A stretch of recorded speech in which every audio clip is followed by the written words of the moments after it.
لمثل هذا فليعمل العاملون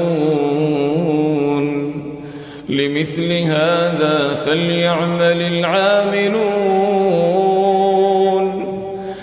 Le Cheikh l'Islam Ibn Taymiyyah, dans sa risala, Qa'idatu fi sabr.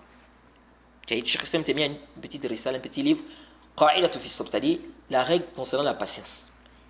Et sincèrement, c'est l'un des meilleurs livres. Je dirais même le meilleur livre que je connais, eh bien, Hasbi Ilmi, qui a détaillé le sujet de la patience. Hasbi Ilmi. Vraiment, ce livre-là, subhanallah, Cheikh l'Islam Ibn Taymiyyah a détaillé la question de la patience, subhanallah.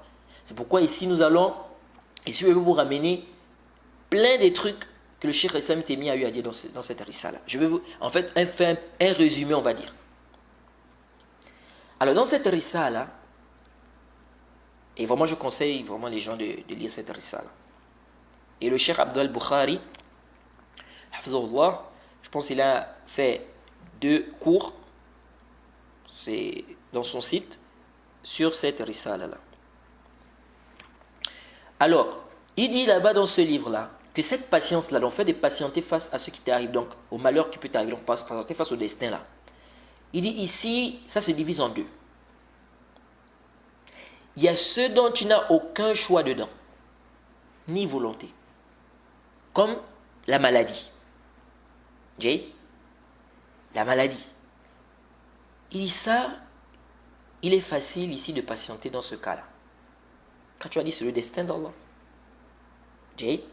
Car si le serviteur témoigne que ça vient d'Allah, que personne, c'est-à-dire, c'est pas quelqu'un qui a été la cause de ça. Par exemple, quelqu'un se lève, il a mal à la tête. C'est-à-dire, il dormait, il s'est réveillé, il a mal à la tête. Ou bien il a mal au bras. Ou bien il a une fièvre. Il ne va pas accuser quelqu'un. Il ne va pas dire non, c'est à cause de toi que j'ai cela. Il dit ça, c'est facile. La personne peut facilement patienter ici. La personne peut facilement patienter ici. Soit par contrainte, quand il s'est dit qu'il n'a pas d'autre choix. Qu'est-ce qu'il peut faire? C'est là qui a décrété ça. Il soit par ikhtiyar, par son choix. Ici, si le serviteur pense, cette patience-là, elle est sale. C'est-à-dire, le fait que tu aies eu un malheur dont personne n'a été la cause. C'est Allah subhanahu wa ta'ala qui a fait. C'est-à-dire, tu t'es réveillé, tu es tombé malade. Comme j'ai dit là, tu t'es réveillé, par exemple, tu as mal à la tête ou tu as mal au bras. Le Cheikh l'Islam Ibn Taymiyyah te dit ceci. Il dit, si le serviteur pense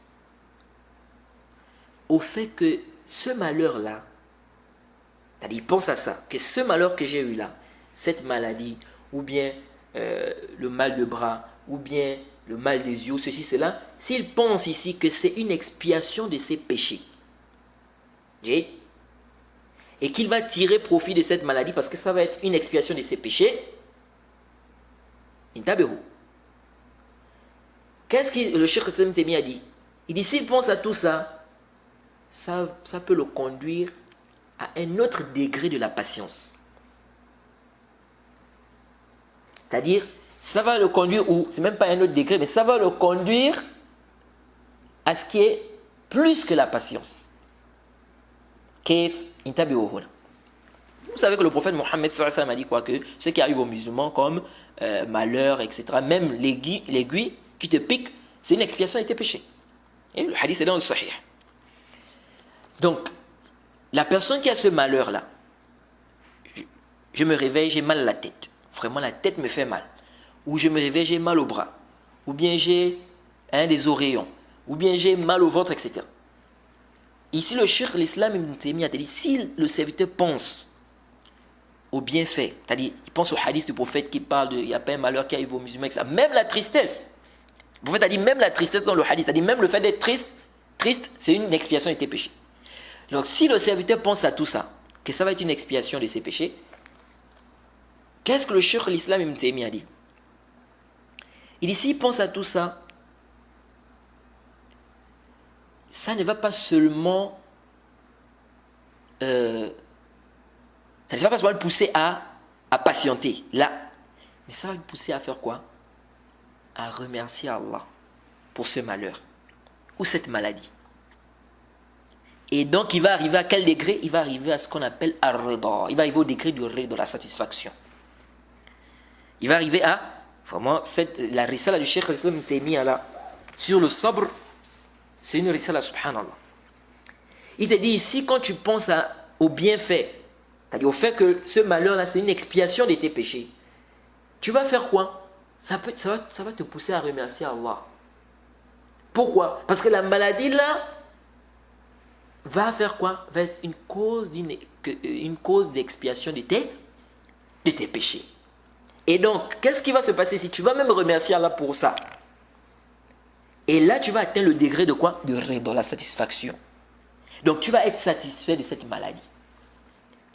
Pourquoi? Parce que tu sais que c'est une expiation de tes péchés. Exemple, quelqu'un va par exemple dire, vraiment j'ai trop péché. J'ai trop fait des péchés. Cette maladie, alhamdoulilah, va être une purification pour moi. Donc, il est satisfait. Donc ici, là, regardez comment, subhanallah, ça va devenir quoi? Le Cheikh al-Islam Taymiyyah dit, ça va devenir une ni'ma. Regardez comment on quitte d'un malheur pour une ni'ma, un bienfait ici. C'est-à-dire, au départ, quand on regarde, on va dire c'est un malheur. Mais avec tout ce qu'on a expliqué là, pour lui, c'est comme une ni'ma maintenant. Un bienfait d'Allah. Parce qu'il regarde que vraiment, ça va être une expiation de mes péchés, alhamdulillah. Donc, il est satisfait. Ça, c'est ce qui est, comme on a dit, qui est mustahab. Le rida là n'est pas obligatoire, mais c'est mustahab, c'est préférable. Donc, ici, ce malheur ou cette maladie est devenu quoi? C'est devenu un bienfait pour lui.